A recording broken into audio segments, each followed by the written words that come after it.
Hey everyone, it's Christine. Welcome to a video here on my channel. Today we're going to be doing a flip through of my homeschool planner for 2022. I am so excited to be sharing this with you. Keep watching.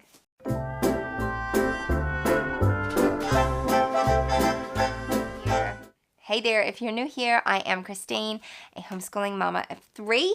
I've been doing this for a little while now, and I'm a second-generation homeschooler. I love to talk homeschooling, and that's what I share here on my channel. So if you want to see more, go ahead and subscribe.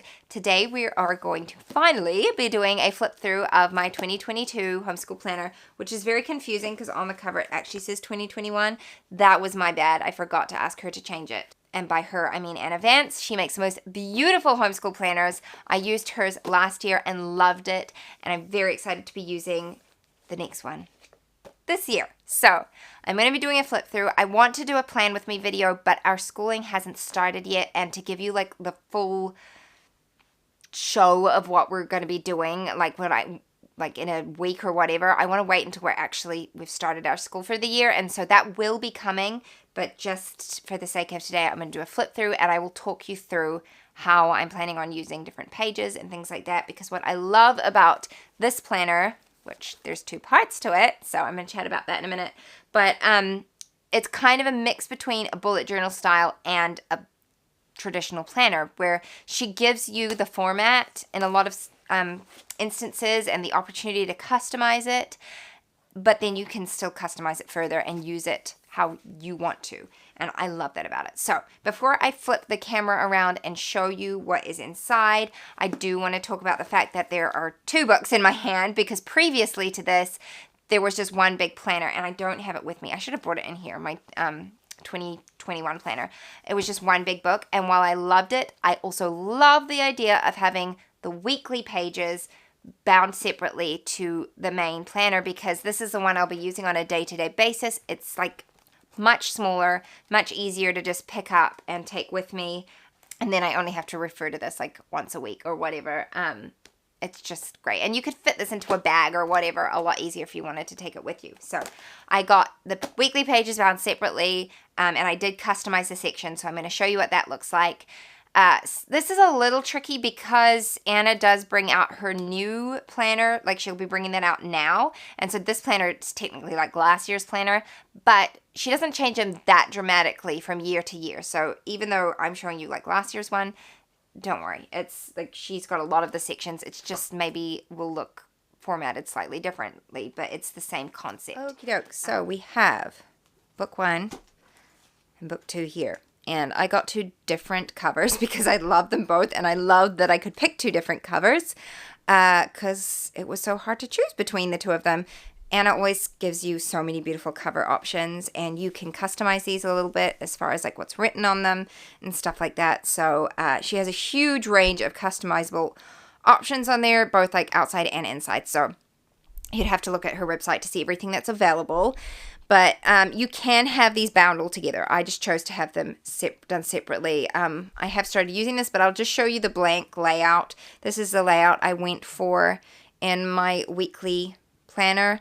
And I'm doing, I'll just show you. I think I've got one set up for this week. Or next week, should I say. This is for next week, and I'll zoom in for you so you can see a little bit. I make my own planner stickers using my Cricut, but I've got group studies, then I've got Jack, Annie, Charlotte, home, work, meals, and then I write my running to-do list over here. And you can see in last week's, or it's actually the end of this week's section, I put like a little calendar down the bottom there so I can just refer to that. And then down the side here, I have it running from Monday, Tuesday, Wednesday, Thursday, Friday, Saturday, Sunday, all the days of the week you can see there, and I just write in the date. So that's how I use this layout. If you're interested in getting the same sort of layout, she has several layout options, but that is what I use. That's how I use it. So that's my weekly section, and I will write the kids' lessons and stuff like that in there once we start school. But like I said, we haven't actually started school yet. So let me show you now the main planner, and that's literally all that's in there. The only other thing, the back here is there is a pocket. It does come with some stickers. I love these pockets. I put stuff in there all the time. So that's great. So let's just focus here on the main planner. And it begins with a page with Charlotte Mason quotes, and she writes in a lovely little welcome message there. Some more Charlotte Mason. There's tabs all down the side here. And you can choose what kind of note pages you want. If you want them grid or dotted or whatever, she will give you that option. You get your annual overview. So you've got like a calendar spread there. And she gives you a couple other years. Here you've got, this is kind of like your goal setting page, I guess you could say. This year, what you want to do, do less of I am, I can, I ought, I will, which is very famous Charlotte Mason quotes. I'll try and zoom in a little bit more for you so you can see. So it's just kind of prompts, so you can use it how you want to. Yeah. And my plan is I don't want to have to keep all these big bulky planners. Like it is a memory thing for me, but I don't want to keep them forever. So what I'm going to do is pull out these pages at the end of each year and put those into a binder so that I just keep like the memory making pages and not necessarily the day-to-day plans. And then this page I'm kind of going to show you. There's a little spot over here where it just was like grids, and I've written all our birthdays in for the year. I don't really want to show you that page. It's for privacy reasons, for family and all that. But there is a page there where you can write in. You can use it however you want, but I chose to use it for that. And then this is a section here for pupils. Okay, so you can customize each of these sections, and this is how I've done it for my kids. So Jack has a little spot here, and he had this in his planner, in the planner last year, where these are the pages I'm going to keep for memory making purposes, But it's just kind of like a questionnaire, like what do they want to gain this year, skills they'd like to learn and improve, and things like that. So it was very cute last year, and I'm looking forward to seeing my kids' answers this year. And then on the next page, there's a checklist, and I use this section as my place for keeping track of his lessons, just like lessons at a glance, kind of, which actually the second page is called that, but I use this as like, as we do those lessons, I highlight them so I see how far through we are in the book. And then this is lessons at a glance. This is just a nice little place where I can put things in. Now, this is all written with friction pen, so I can erase that if I need to. And I can just check on things. I'm kind of halfway inserting my stuff into the year now. I'm slowly going through it. And then here is a page, it goes over to Annie, but here is a page for future curriculum, and I actually really enjoyed these last year. Just as I would see stuff, I would write it down, and I didn't necessarily always use it, but or go and purchase it, but it was just a great way to like not have to keep track of it in my mind, and I could keep track of it in the planner. So then I've got the exact same thing for the other two kids in there. So then you go on to the map your years. I love this section. So she gives you several years here, and I start mapping out when we're going to do things, when the public school holidays are, so I can see where we overlap and stuff like that. I love this section. It works really, really well for us. And then you move on to months at a glance, and you can choose your like calendar spread, how you want it. I'll show you the one I've got. I'm going to show you a blank one. So March, this is what I picked. Just a calendar on that page, and then I've just got these on the other side, and then there's a meal planning page, which I'll show you how I've set mine up, a monthly reading log, which you could use for personal or you could use for your kids, and then a couple of note pages. So I'm going to show you how I've used this section. This section I've used for setting goals for myself for the month, like things that I just want to be more mindful of. It's not necessarily stuff I want to achieve, but sometimes it's just things that I want to be more intentional about. And in my other spread, I'm not going to show it to you because it has some personal stuff in it, but I've written like personal, spiritual, marriage, for each child, like things like that, things that I want to focus on. And then I've got my reading list there. And then I'll show you how I use my meal planning page because I wanted that in here this year. So that's just what it looks like. It's basically a blank page with meal plan on it. But for January, I did it like bullet journal style. So I went in and made this myself with the weeks where I can just insert. And I only meal plan for dinner because lunch and breakfast is very much the same for us. And I just did week 1, 2, 3, and 4, set up the page like this. And then I just put a little spot for groceries. If there's stuff that we don't typically have in the house that I need to get or we've run out of, I'll write it in there, and then I can refer to that every 2 weeks while I do my meal plan. So that's why I'm using that this year. And then the note pages, like I've got one where I used it for video planning, and then the other one I've got this month I was doing a no spend challenge, and so I've got like a little tracker set up there, and that's how I'm using that. So those are all your months of the year.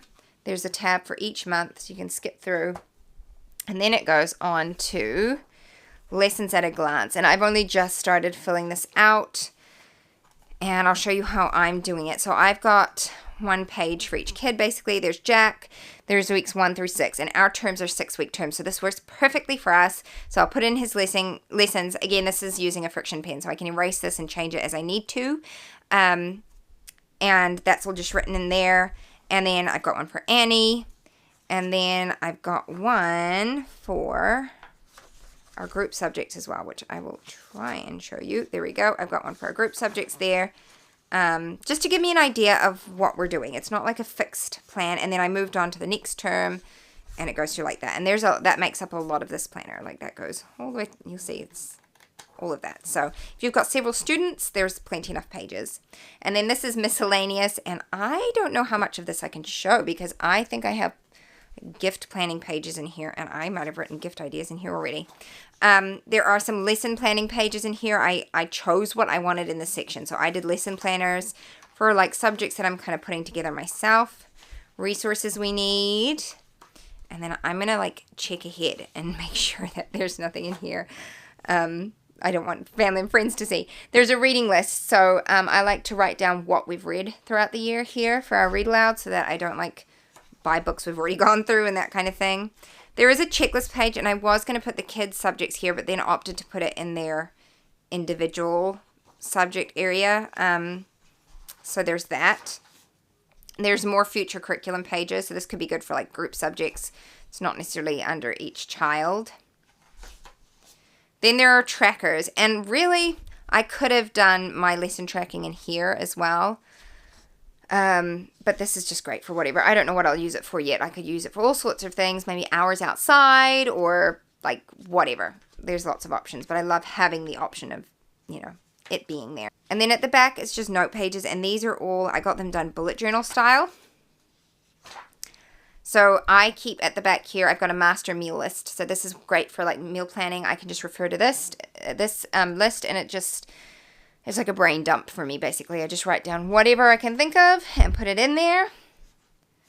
I have a book log for myself that I set up. So as I read books this year, I know it looks empty to those of you who read all the time, but I'm trying to get back into reading for myself. And so this is how I set my goal. Okay, I've half covered this page because there's stuff on it that I don't want people to see, but this, I made like a spread at the back, kind of bullet journal style, with each family member has a little box, and then I have places for writing ideas for gifts throughout the year, and then I can just refer to this later on. I love this. I did this last year, and it worked really well for making gift giving a lot easier. And then I also have a specific Christmas spread as well for gifts as well. So the other one was like for birthdays. This is for Christmas. I don't know that I've written anything in these ones yet, so I just have it for all family members, and I leave a couple blank because my family's in the stage, my extended family, of having lots of babies, and so you just never know who's going to be added to the list. So then I've just got a few more note pages, and then I'm a bit of a nerd and created a color wheel for my markers and highlighters, and so I refer to this when I'm like doing a spread, and that is at the back of that. So again, there's another pocket here, and I've got like any trackers and stuff, and like this is, I plan for the year on the computer, and then I refer to it and put it into my planner, and so that's where I keep that as I print it off. And that is my planner. That is how I'm using it. Those are the pages I chose, and I'm super happy with it.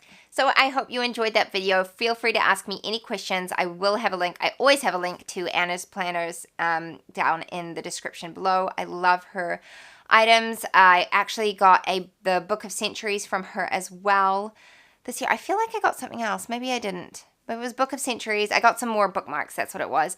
But her items are quality. They're just beautiful. Good quality, well thought out, and I just love that it's made by another homeschool mom, so she knows what you need. So thank you for watching.